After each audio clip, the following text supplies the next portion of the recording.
Hi Journeyers, Anna Elizabeth here from the 5 Facets of Healing, bringing you another of our 30 days of helpful holiday healing tips. Today's tip comes from the letting go category, and it has to do with those greeting cards and annual Christmas letters that many of us send to reach out and let our friends and family know that we're thinking about them. Those things, as we know, take a great deal of time, energy, and money. Not only do we have to purchase the cards or make them, which takes even more time, then we have the energy to get to the post office, the cost of the postage stamps. Now, though those things bring us great joy, when we are overwhelmed or stressed due to some life loss event, those things can become even more fearful, exhausting, and we can even become to dread them. So in the letting go category, one of the things to know is that you don't have to send them at Christmas time. Now, true story, you don't even have to send them at all, but true story, when my youngest son, Big Guy, some of you know him as Big Guy, was a few years old, I was completely exhausted. I was still overwhelmed and reeling from the discovery that my husband and my best friend had had an affair. And for years, I had really enjoyed doing an annual Christmas column, a letter, a newsletter called the Copycat Tribune. And I really enjoyed that. I look forward to writing it. Each person in the family had their own column. We had a column for the business that we ran, and I really looked forward to it. But that year, I was just overwhelmed. And day in and day out, I dreaded I didn't get it written. I started writing it. I filled out the envelopes with cute little Santa Claus stickers that I had written. I actually had holiday stamps on them, but I never finished them. I didn't get them printed. I didn't get them sent out. And every day after Christmas, I thought, now it's too late. And then one day, this little voice went off and said, no, it's not too late. So I made a vow that before my son's birthday, which is on March 18th, that I would get those letters out.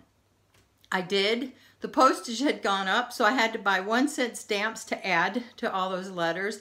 And I made a cute little sunshine label that said something about the sunshine always coming out. And I sent that. And what's interesting, Journeyers, is that I actually received numerous phone calls and letters from people who normally I never heard from. Why? Because they actually had time to respond. Our holidays are so busy, and I hate to admit it, but sometimes I don't get to opening those Christmas letters and greeting cards until after the holidays. Sometimes I feel badly about that, but it just doesn't make it to the top of my priority list. It's just one more thing that I need to do, and I want to wait until I can really sit down and appreciate the sentiments in the cards and letters. So coming back to those family members, I had great conversations with people that I normally wouldn't have. So know that you can always send some sort of greeting and acknowledgement out later. But if that doesn't happen, know that it's okay. You can skip those holiday greeting cards altogether. And you might actually find more value in sending them at a random time. Buy dollar store cards, those packs of 8, and thinking of you, and send them out in July, just whenever it works for you and you feel moved to do so. When you do this, when you let go of those things, you are tending to your academic facet because you let go of some of that stress and worry and anxiety.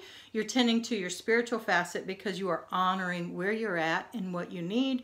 Your emotional facet, again, because once you let go, you release those burdens of shame, guilt, anxiety.